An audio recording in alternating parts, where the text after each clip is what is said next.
Alors, bonjour, bonsoir. Alors, ce soir, j'aimerais faire une, une ou deux vidéos. Le premier sujet qu'on va aborder, c'est le bilan de-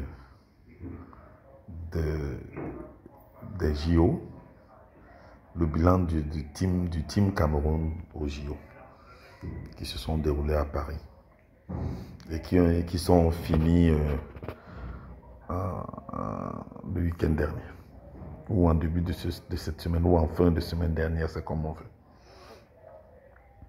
Alors, le bilan de 6 athlètes et presque 40 encadreurs, c'est quoi? Parce que je pense que ceux qui sont du côté du ministère, qui ont l'habitude de contrer Samuel Eto'o, nous disent souvent la force de l'État, leur pédigré avec de très gros diplômes, des professeurs et tout ça. Et puis je pense que le plus grand responsable de ce ministère avait justifié cette délégation pas très, comment je vais dire ça, pas très représentative du Cameroun, que le choix avait été fait pour une certaine qualité. Alors, si le choix avait été fait pour une certaine qualité, pourquoi on n'est pas allé prendre tous les Camerounais qui ont compéti dans les autres équipes du monde? Ceux, par exemple, qui étaient dans l'équipe des réfugiés, ceux qui ont compéti pour la France et d'autres qui ont compéti pour les États-Unis et d'autres pour d'autres pays. Pourquoi on n'est pas allé les prendre? Parce que ceux-là sont de la crème des crèmes, puisqu'ils ont même eu des médailles et tout ça. Pourquoi on n'est pas allé les prendre si c'était la qualité? Donc, moi, je pense que les Jeux, le team Cameroun à ces Jeux olympiques représente justement ce pourquoi Eto'o se bat. Ce contre quoi Eto'o se bat. C'est-à-dire que une certaine médiocrité dans la façon de, de penser le sport, de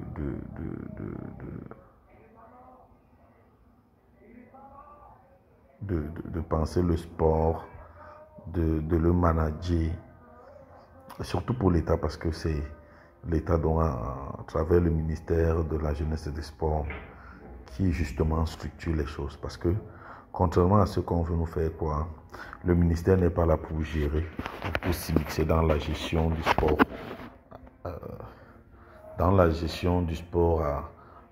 Par les différentes fédérations. Non. Je pense que le ministère est beaucoup plus là pour penser les choses en amont, mettre le cadre dans lequel les gens vont évoluer, ou les cadres dans lesquels les sportifs et les fédérations vont évoluer, et puis surveiller en amont que tout se passe bien, et non vouloir le gérer comme on fait à la FECAFOOT. Voilà. Ce qui rend les choses vraiment pas très bien faites dans toutes les autres fédérations. Volley, handball, karaté, judo, haltérophilie, tennis, ainsi que plein d'autres choses. Donc moi je pense que on doit vraiment se regarder dans les yeux et dire que ces Olympiades sont un fiasco pour le Cameroun. Un fiasco parce que ce n'est pas représentatif de ce que le Cameroun a comme potentiel en sport, dans tous les sports possibles, puisque d'autres Camerounais brillent dans d'autres sports pour d'autres pays. Alors on est en droit de se poser la question, pourquoi est-ce que les fédérations et où, si vous voulez, l'État ne met pas en place des moyens, une politique. Voilà, une politique pour que nous développions nous-mêmes nos talents ici. Comme ça se fait ailleurs au Kenya, en Afrique du Sud ou partout ailleurs, qui n'ont même pas le potentiel que Dieu lui nous a donné. Parce que imaginez-vous qu'en basket, on retrouve des Camerounais. Joël Embiid qui est un, je ne veux pas être tibaliste, qui est un Gabassa, je pense que présentement même il est ici à Douala. Alors, par exemple, on va citer plein d'autres sportifs comme ça. Imaginons que l'État du Cameroun ait mis en place une politique qui fasse que les basketteurs aient des terrains d'entraînement, des bourses, une politique qui lie, par exemple,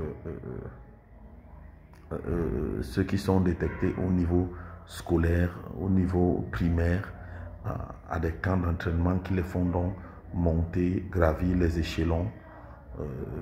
Voilà. Si une politique pareille était mise en place, je pense que le ministère à ce moment-là aurait le droit de se gargariser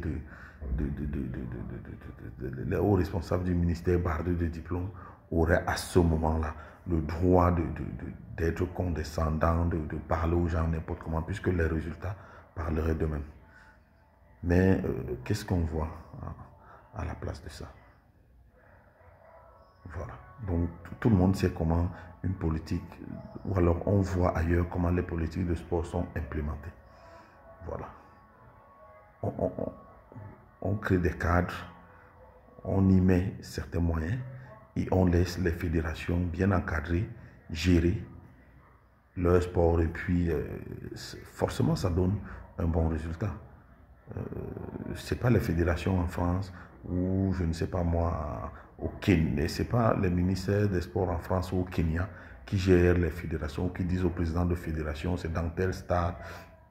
Non, les fédérations gèrent et puis les ministères, eux, ils mettent des politiques en amont et puis ils mettent des cadres de travail et puis les techniciens sont là à gérer. Voilà, je pense qu'on devrait...